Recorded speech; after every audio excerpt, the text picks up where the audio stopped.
After taking something of a hiatus in 2024, only releasing the relatively unimportant Deadpool and Wolverine, the MCU is coming back in a major way this year and gearing up for their next big slew of event films. We got Thunderbolts coming out in May and an absolute must-get-right movie in Fantastic Four First Steps in July. I know we always say these days that it's a make-or-break year for Marvel, but this time it really might be. They desperately need to get some renewed hype going into this next phase, and in order to get that, these 2025 movies kinda all have to hit. If they don't, it's gonna be a very awkward 2026. And first up, we got Captain America: Brave New World, starring Anthony Mackie and Harrison Ford. So how are we starting off? Well, not great. Now look, like most people, I'm not really into the MCU as much as I used to be. For pretty obvious reasons, it's just not the same anymore. And that's fine. I'm not bitter about it. I had my fun with it being an invested fan back in the 2010s, so no hard feelings. That being said, I still hope for the best with their current stuff and even look forward to some of it. Like, I'm actively getting excited for the new revival of Daredevil. Looks awesome. And I know it's not a part of the mainline MCU or anything, but last year's X-Men 97 was incredible and proves that this studio can still make good content when they try. Point being, I am not an MCU hater by any means, or someone that wants to see all this stuff come crashing down. I went into this movie, like I do with all their stuff, wanting to like it, but it's just not very good. It's not like the worst thing ever or totally unwatchable, but it suffers from all the same issues their content has been suffering from in the past few years. Mainly in that it lacks any sauce whatsoever. This movie is dry as fuck in the worst way possible. It's very similar to Black Widow, where it's a movie that has this nice cast and a strong lead that we've known for years and has support from the fans and feels a bit overdue, but when you watch it, you just find your eyes glazing over with how painfully mediocre it is. But unlike Black Widow that felt like that as a result of that movie clearly just being this half-baked afterthought to give ScarJo one last paycheck, this movie feels utterly crushed under the weight of its own franchise. I wouldn't go so far as to say that Sam has no agency in this because, you know, he is doing stuff, he flies around and kicks ass, but the structure of the movie and the narrative feels so predetermined and dependent on past MCU films and events that Captain America may as well not even be there. Like, it is borderline false advertising to call this a Captain America movie, even more so than the last one, which is really Avengers 2.5, because this is not a sequel to any of the past Captain Americas or even Falcon and Winter Soldier. What it actually is somewhat of a direct sequel to the Incredible Hulk, the most forgotten MCU installment by a country mile in a movie that is coming up on 17 years old. It is bananas. The main characters in this are not Cap or the new Falcon, it's Thunderbolt Ross and the leader. Again, characters whose motivations in this hinge on the plot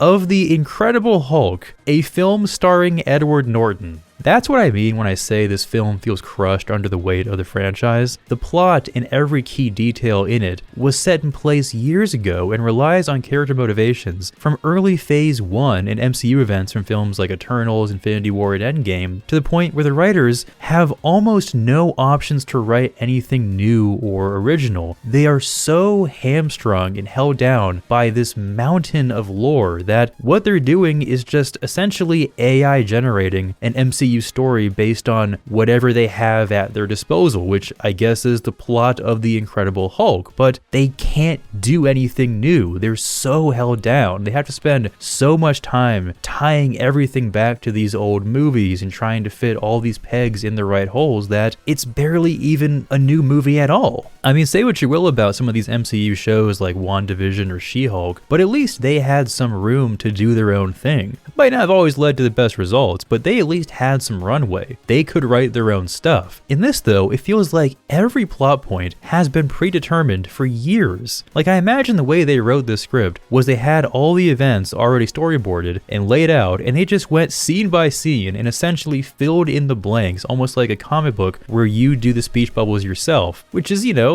it's cute and all, but it quite literally cannot stand on its own as a movie. It relies on so much previous history that to go in watching this this dry in any way would be beyond confusing. There was no place to actually write anything new for any of these people. So Sam, despite being the titular Captain America, hardly has any connection to any of these events or people, which obviously is a massive issue. I mean, that's what makes the best of these movies that good. The Winter Soldier has a personal connection to Captain America, and the modern day Hydra, being this evolution of the Hydra Steve fought back in the day, gave him a direct reason to oppose them in that movie. All of that was directly his problem and revolved around a shared history between him and the villains. You know, like a movie. But in this, Sam has barely any history with Ross and has maybe spoken to him once before this, and he has literally zero connection with Samuel Stearns, aka the leader. And why would he? He wasn't in The Incredible Hulk. You know who was though? The Hulk. You know who would have a personal connection to all of this and would be interesting to explore and would justify bringing back all these people that we haven't seen in nearly 20 years? The Hulk. You know who's still around in the MCU? The Hulk.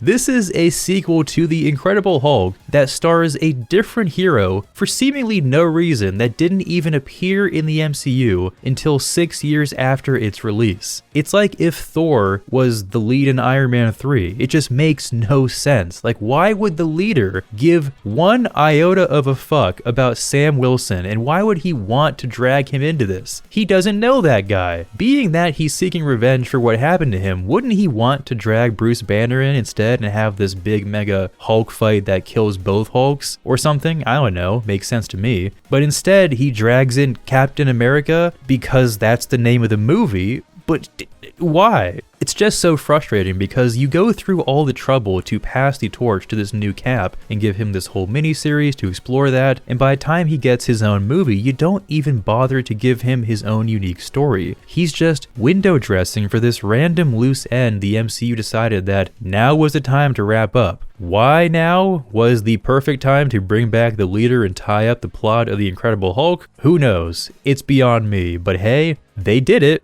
I guess. Woohoo, now we can say that's done. Awesome. All of that is obviously the main issue with this movie and what prevents it from carving its own place in the franchise, but on a more tangible level, this movie really had no hope at all. I mean, it's been bogged down in rewrites and reshoots and delays for years now, which, you know, if you can right the ship in that time, I guess isn't the worst thing ever. It's not a good sign by any means, but you know, if you can make your movie better in that time with those delays, I guess it's generally worth it, but I think it got delayed to maybe the worst time any movie has ever been delayed to, and I don't just mean the whole political angle, which yeah, not great timing either considering the state of things in the US at the moment, but the movie doesn't really lean into that as much as you might think, which to be fair can also be a bit of a negative in its own way. I mean, there really is no winning with this kind of thing, especially right now. Oddly enough though, the one kind of bright spot in this is Harrison Ford. Granted, a lot of the entertainment he does provide is admittedly a bit ironic with how just comically old he is. Like, let's not get 82-year-old Harrison Ford to play the president. Might be realistic and all, but damn, can we get someone that isn't gonna crash his plane every time he does a movie? Why you would want to go through the hassle of corralling grumpy old man Harrison Ford into a mocap suit when he couldn't even move his arms above his head due to his injuries, and you know, being 82 is beyond me, but I guess that's why I'm not the one making these choices. To his credit though, he is trying, and considering how messy this production was and his age, you gotta give this man some credit for turning in a pretty decent performance in a movie he could not give less of a fuck about. Like, one of the funniest things I've seen in a long time is Harrison Ford talking about all the MCU gobbledygook, like mentioning things like Thanos and him saying the word celestial. Just him saying all the MCU jargon is just so goddamn funny because he has no idea what any of it means. He doesn't care, and he just comes off like this doddering old fool just regurgitating sci-fi nonsense. It's awesome. Could have chosen someone with a bit more youth. I mean, he did replace someone who was younger than him when he died of old age. Just saying. But really, the timing could not be worse for the MCU as far as giving the appearance of getting this franchise back on track. If this came out back in 2022 or 2023 around other misses like Thor: Love and Thunder or Ant-Man Quantumania or the Marvels, this could have been lumped in with those, and with the time off last year could have given way to this new fresh fresh start in 2025. Now though, it just makes the studio look like they've learned nothing in the past few years, and they're still sticking to the same tired old script as always. I mean, due to all the delays and issues with this movie, I'm willing to write this off as just the last of that bad batch, but I don't know, maybe it's not. If you look at the production of this and compare it to the two upcoming movies later this year, while they don't have nearly the same level of chaos that this one does, they are following along the same path in other key areas, mainly in who they choose to direct these. Like, I know the strategy for years with the MCU is to scoop up these lesser known or less experienced directors and drop this giant big budget movie in their lap and see how they do, and to be fair, that has worked a few times with people like the Russos or James Gunn or Ryan Coogler or Taika Waititi, but the problem with that method is that when you do that and the person you scoop up